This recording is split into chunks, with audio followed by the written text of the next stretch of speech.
اور وہ وقت یاد کرنے کے قابل ہے جب تمہارے پروردگار نے فرشتوں سے فرمایا کہ میں زمین میں اپنا نائب بنانے والا ہوں۔ انہوں نے کہا کیا تو اس میں ایسے شخص کو نائب بنانا چاہتا ہے جو خرابیاں کرے اور کچھ تو خون کرتا پھرے؟ اور ہم تیری تعریف کے ساتھ تسبیح و تقدیس کرتے رہتے ہیں۔ فرمایا میں وہ باتیں جانتا ہوں جو تم نہیں جانتے۔ اور اس نے آدم کو سب چیزوں کے نام سکھائے، پھر ان کو فرشتوں کے سامنے کیا اور فرمایا کہ اگر سچے ہو تو مجھے ان کے نام بتاؤ۔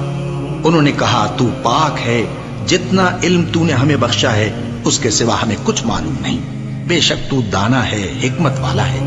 تب اللہ نے آدم کو حکم دیا کہ آدم تم ان کو ان چیزوں کے نام بتاؤ۔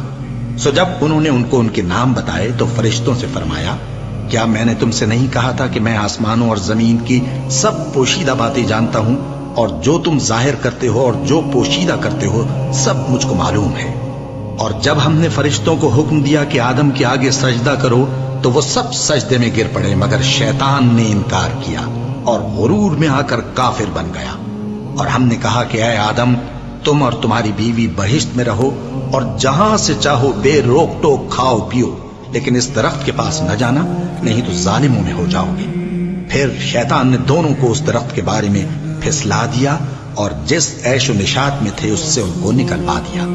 تب ہم نے حکم دیا کہ بہشت بری سے چلے جاؤ، تم ایک دوسرے کے دشمن ہو، اور تمہارے لیے زمین میں ایک وقت تک ٹھکانہ اور معاش مقرر کر دیا گیا ہے۔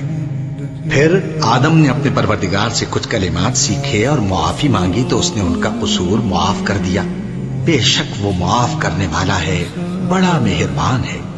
ہم نے فرمایا کہ تم سب یہاں سے اتر جاؤ، جب تمہارے پاس میری طرف سے ہدایت پہنچے تو اس کی پیروی کرنا کہ جنہوں نے میری ہدایت کی پیروی کی ان کو نہ کچھ خوف ہوگا اور نہ وہ غمناک ہوں گے، اور جنہوں نے اس کو قبول نہ کیا اور ہماری آیتوں کو جھٹلایا وہ دوزخ میں جانے والے ہیں اور وہ ہمیشہ اس میں رہیں گے۔